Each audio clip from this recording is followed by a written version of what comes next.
we're all working from home more now, and we all have access and bandwidth issues and noise problems and deliveries. So it's kind of a universal thing.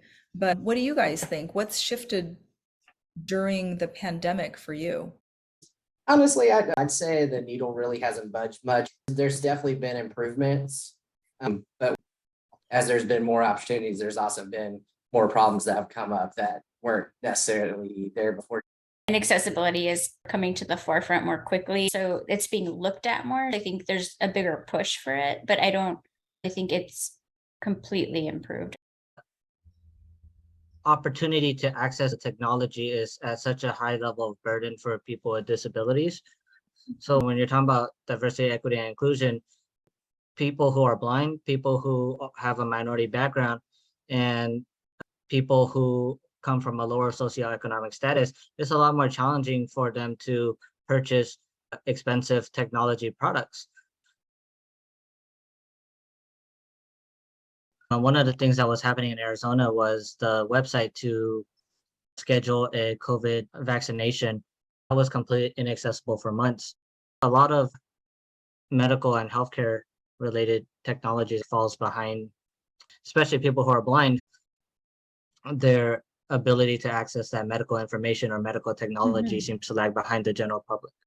With everything that had been going on with Roe v. Wade, I was doing a little bit of research and I was looking at some of female menstrual tracking apps. I looked at 3 of them and none of them were accessible.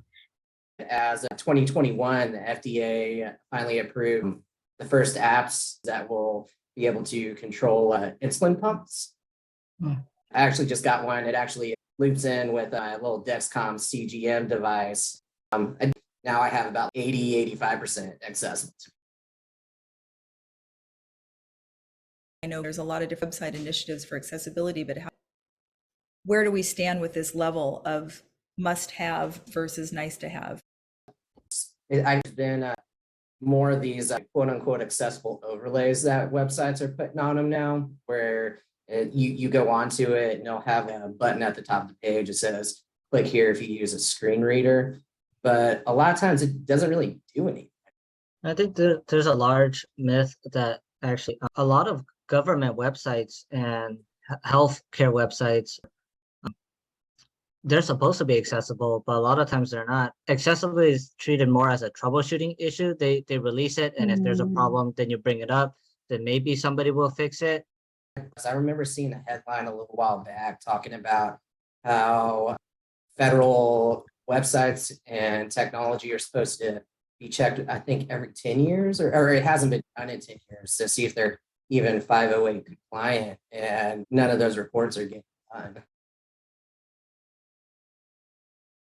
Even the program that I'm in is all about accessibility. And it's funny because last semester we had to find a learning management system and then create our own curriculum. And it was so hard to find a learning management system that was not only accessible on the user side, but on the creation side.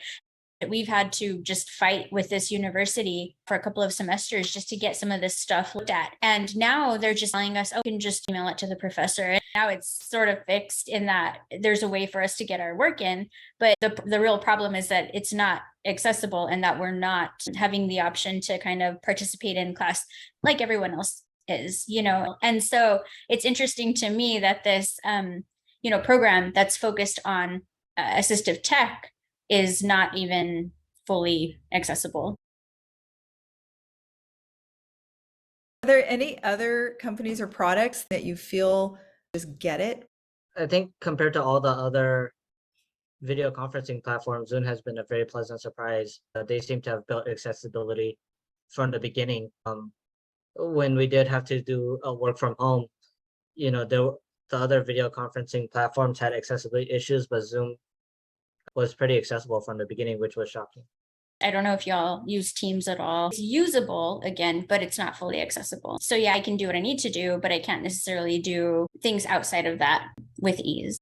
Like I might want to look through my settings while I'm on Zoom. I might want to adjust my camera or my audio, just different things. To do that in Teams, you're just going to end up tabbing a million times until you can find something. You might find that if you try to access something, it's not consistent. One thing that I do for fun is fantasy sports. Yahoo is the only platform where fantasy sports is accessible. There's many other platforms like ESPN, NFL.com, CBS. They all have various platforms, and Yahoo's the only one that has made theirs accessible. Honestly, I still got to come back to this new insulin pump. With diabetes being the leading cause of blindness in working age adults, it's just blown my mind that they haven't had an accessible insulin pump prior to now. It definitely hits closer to home for me being type 1 diabetic, but being able to have access, real-time information, not have to use an app like Be My Eyes or Ira, or go talk to someone that can see nearby to help me change settings on my, that's huge. So if you were to talk to app developers and you say, hey, here's the things to pay attention to, what would those things be when they're thinking about accessibility? Definitely keep that dock pretty consistent, or those bottom tabs. Anything that is visual on there, if it's a map, it provides some kind of feedback, and not just to say, hey, this is what's happening on the maps, this is what someone cited might be seeing, but even if there's a barcode, you want to know there's a barcode there, just in making sure that everything is labeled and marked correctly. User testing is a big thing.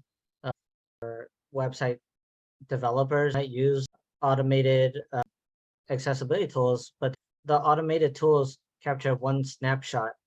Technology is not just one snapshot in time, it's going through the whole process.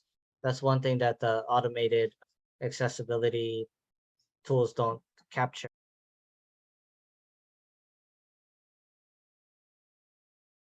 I honestly think that really to make a really game-changing impact, that some larger groups would have to kind of start leading by example. Web accessibility guidelines, and those can definitely be improved, but I think we also need timeframes, like how much time is reasonable for something to be inaccessible or for something to be made accessible or fixed.